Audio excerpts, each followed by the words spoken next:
Welcome to our deep dive today. We're going to be looking at some pretty incredible stories of faith and miracles from the Old Testament. Yeah. The ones that kind of leave you thinking, hold on, did that really happen? Yeah, some real head scratcher. We'll be focusing on excerpts from a podcast episode on the miracles of Elisha, Okay. a prophet known for his, well, pretty incredible deeds. Definitely. These stories are found in 2 Kings chapter 4, which is just packed with these moments. Yeah. That, I don't know about you, but they just make me rethink what I thought was possible. Yeah, totally. And they're not just these ancient tales, you know. They have these timeless lessons about provision, facing just unimaginable tragedy and like trusting in something bigger than ourselves, even when things seem impossible. So before we jump in, let's make sure we're all on the same page here. Elisha, he was this prophet back in the 9th century BC. Okay. And he succeeded the prophet Elijah. Now, he's known for performing all these miracles, often involving providing for those in need and confronting the powerful. Right. And the book of 2 Kings, where we find these stories, tells the history of the kingdoms of Israel and Judah after the reign of King Solomon. So Elisha's miracles are part of this larger narrative of faith, power, and this struggle for justice. Really fascinating time and place. And within that, the story that just grabs me is that one about the widow and the oil. It's such a classic tale of scarcity versus abundance. Oh, yeah. And it makes you think about how we view our own resources when things are tough. Just imagine yourself in this widow's shoes. Okay, let's paint the picture for our listener. Yeah. You've just lost your husband, you're in debt, and creditors are about to take your sons away to cover those debts. Talk about hitting rock bottom. Absolutely, yeah. Easy to feel like that little jar of oil is all you've got. Hopeless, almost. But then Elisha steps in and he kind of challenges her to look beyond, you know, just the material stuff, to trust in a power that can multiply even the smallest offering, you know, if you just have faith. And I think that's the real key here. It's not just about believing things will work out. It's about taking action, even if it seems kind of pointless at the time. Elisha tells her to gather as many empty vessels as she can. That's interesting, right? Like, why bother if you only have a tiny bit of oil? But that's where the symbolism comes in. Exactly. It's that preparation, showing you're ready to receive, like saying, okay, universe, I'm ready for what you've got. And then, of course, the oil miraculously multiplies, filling every single one of those vessels. She sells the oil, pays her debt, and saves her sons. It's just such a powerful image, right? Oh, absolutely. That sometimes when we're facing problems that seem huge, our resources feel super small. Yeah. But even a tiny amount can be enough. It's like a parable for us today, you know? Yeah. We get so focused on what we don't have. Yeah. The money, the connections, whatever. But what if we shifted our thinking to what we do have? Okay. Even if it seems small, and then combine that with the willingness to act on faith. That's a great point. It's not just positive thinking. It's about, you know, making your actions match your beliefs. Now, let's switch gears a bit and talk about the Shunammite woman. She's wealthy, she's generous, and she recognizes Elisha's spiritual authority. Yeah. So much so that she builds a room in her house just for him. That's really something, recognizing and supporting someone who's dedicated their life to something bigger. You know, Elisha's touched by this, obviously. He wants to bless her in return. But then the story takes a turn. He learns she and her husband are pretty old. Oh, wow. And they've never been able to have kids. Imagine that yearning for a child. Oh, yeah. It's such a deep desire for so many people. And then Elisha, in this moment of, I don't know, divine inspiration, he promises her that within a year she'll have a son. Which at their age just seems impossible. But this is where the story really challenges our understanding of what's possible when faith comes in. And sure enough, a year later, just as Elisha said, she gives birth to a healthy baby boy. It really shows you sometimes blessings come when you least expect them. But of course, life doesn't always go smoothly, does it? No, it really doesn't. Years pass, the boy grows up, and then one day, tragedy hits. He suddenly falls ill and dies. It's almost too much to think about. It is. To want a child for so long, to experience motherhood and then have it ripped away, Yeah. I can't even imagine. And the Shunammite woman, her response is just so real, so raw. It's something anyone who's experienced a deep loss can relate to. She cries out to Elisha, "Did I ask for a son? Didn't I say don't deceive me?" It's just pure anguish, grief, maybe even anger. Mm, And I know it might seem like she's blaming Elisha or losing faith, right. but I see it differently. I agree. It's not turning away from faith. It's wrestling with it. It's that honest conversation, even when you're suffering. Yeah. She's saying, I put my trust in you and this happened. How do I make sense of this? And that honesty, that vulnerability is what makes her faith even stronger. It's not just blind acceptance. It's the journey, asking questions, searching for understanding, even when it hurts. And what's really important, she doesn't just stay stuck in her grief. Right. She goes to Elisha for help. She still believes on some level that he can do something. And he does intervene. Yeah. He goes to her house, enters the room where the boy's body is, and performs another incredible miracle. He stretches himself over the boy, prays, and the child comes back to life. Wow. It's a scene that just gives you chills, even in the face of a devastating loss. Yeah. There's always a chance for restoration, for healing. It gives us such an important perspective on how to deal with grief, too. Right. It's okay to feel angry, to question things, to have doubts. That's all part of it. It's not about pushing those feelings down. It's about letting yourself feel them while still holding on to that little bit of hope, the belief that something bigger is at work, even if we can't see it. What stands out to you about Elisha in this miracle? His commitment, I think. No matter what the need is, even if it seems impossible, he wants to help. It shows such compassion. Yeah, absolutely. So we've talked about scarcity and abundance, faith when things seem impossible, and how to hold on to hope even when you're grieving. Now let's look at a third miracle from this chapter. It's a little lighter, but still has some good takeaways. It involves Elisha's disciples, who are making a meal during a famine. One of them accidentally picks some poisonous gourds and throws them into the stew. I can only imagine their faces when they took that first bite. Right. Oops, wrong ingredient. Yeah, and a potentially deadly mistake.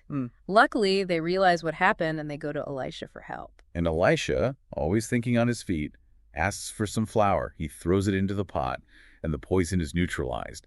It's like a cooking show gone wrong, but with a divine twist. But that simple act, it really shows God's protection in even the most unexpected situations. Right.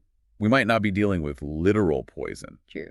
But we all face toxins in our lives. Yeah. Tough situations, negative people, things that just throw us off track. Yeah, for sure. Maybe this story reminds us that we're not alone in those moments.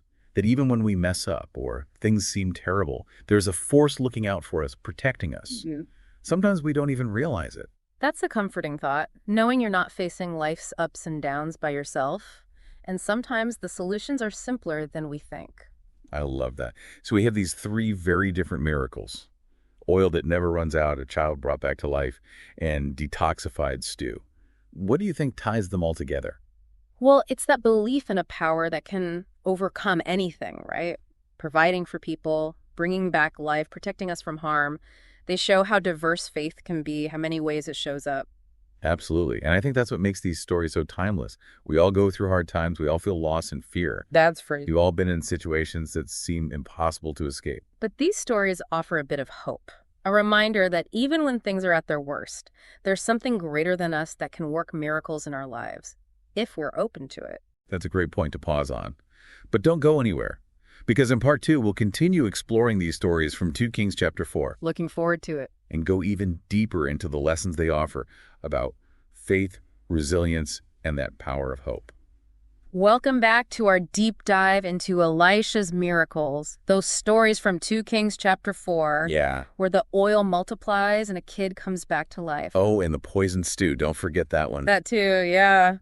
It's amazing how these stories still resonate with us today, you know? It really is. Yeah. Even though they're thousands of years old. Like they're speaking to something deeper, something we still deal with. Think about the Shunammite woman's reaction when her son died. All those raw emotions. Oh, yeah, it's powerful. It's a pretty universal experience, I think. Definitely. She didn't hide her pain or anything. Yeah. She went right to Elisha and said, "Did I ask for a son? Didn't I say, don't deceive me?" And that's what makes it so real. It's not blind faith. Right. It's wrestling with it. Talking to God, even when things are really bad. It's like doubt and faith can exist at the same time. Exactly. Questioning doesn't mean you don't believe. No, not at all. Sometimes those toughest moments, that's when faith comes out strongest. It's about finding that little bit of hope, believing that even when things are awful, something better is possible. Like, if everything was easy, would we even need faith? It's the uncertainty that makes us dig deep, you know? Yeah. And there's something else I find interesting about these stories. What's that? The unexpected stuff. Like, who would have thought a jar of oil could solve all the widow's problems? Or that flour could fix poisonous stew.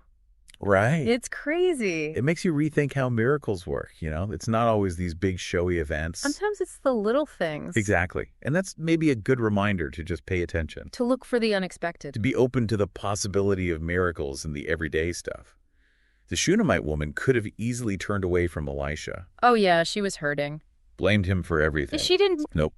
She held onto her faith, believing that even with that loss, There was still hope. there was still a chance for a miracle.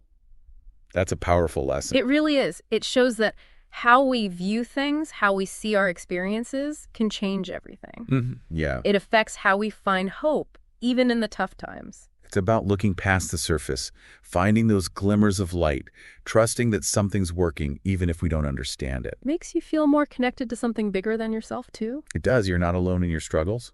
Throughout history, people have dealt with the same things Yep. and found strength in their faith. It's like realizing that even when things are chaotic, there's still this, well, divine order, you know? There's hope and healing if we're open to it. But we can't just sit back and wait for miracles. No, we got to do our part. There's that element of action, taking part in our faith journey. Like the widow with her oil. Right. Elisha didn't just fill those jars. He told her to do something, to start pouring. It's like he's saying, I'm here to help, but you got to meet me halfway. Exactly. You got to show you're ready to be part of the miracle. And the Shunammite woman went straight to Elisha. She didn't just stay home and grieve. It shows that faith isn't just sitting around. It's about taking that first step. Putting yourself in the right place to receive. Aligning your actions with what you want. And that's where free will comes in.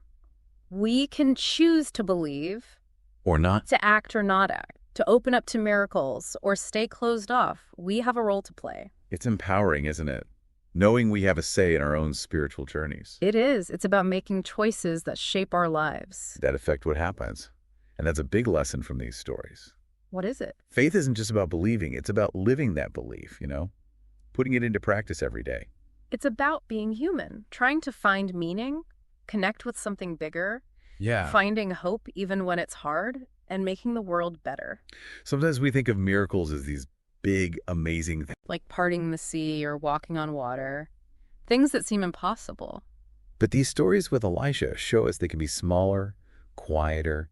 Sometimes they're right there in our everyday lives. We just got to look for them. Like that detoxified stew. Exactly. A miracle for sure, but not one that's going to make the news. And we're back for our final look at the miracles of Elisha. It's been quite a journey through 2 Kings chapter 4. It really has. So as we wrap up here, what have we learned about, what miracles really are? That's a good question. I think we often picture them as these big, impossible things. Like parting the Red Sea. Right. Exactly. Stuff that just blows your mind. But Elisha's stories show us they can be much more subtle. Like the stew with the poison. Oh, yeah. Good example. A miracle, for sure. But it wouldn't exactly make headlines. So maybe it's not about the size of the event itself, Right. but the change it makes within us. That feeling of awe, Well, knowing something happened that you couldn't explain. yeah, like when someone helps you unexpectedly or you have a sudden realization. Or a chance meeting that changes everything. Or even just like a sense of peace when things are crazy. Feeling connected to something bigger. Hope when you least expect it. It's like looking back on a tough time and realizing, wow, I got through that. And you weren't alone. Exactly. Yeah. Which brings us to another big takeaway from all this. Trust. Trust in, something bigger than ourselves? Yeah, in the plan, even if we don't get it. Because, let's face it, life is full of uncertainty. Oh, yeah. There'll be times when you feel lost, scared. Not sure what to do next. And that's when leaning on your faith is so important. Remembering you're not alone, that there's something guiding you. There's strength and wisdom to tap into. If we could let go of control. Exactly. Like the widow with her oil. She had faith that even with limited resources, even when things looked bad, something good could still happen. And that kind of faith isn't just blindly accepting everything. Right, it's more than that. It's being open to the unknown, to something bigger at work. So these stories of Elisha's miracles, they're not just ancient history. Nope. They're these timeless lessons about the power of faith. The resilience of the human spirit. And what can happen when we believe in something bigger. They make us want to look deeper, to be more open to wonder and trust, Yeah. to embrace the miracles that are all around us. And on that note, we'll leave you with one last thought to ponder. If you could ask Elisha one question about his experiences, Oh, that's a good one. what would it be? What could you learn from him?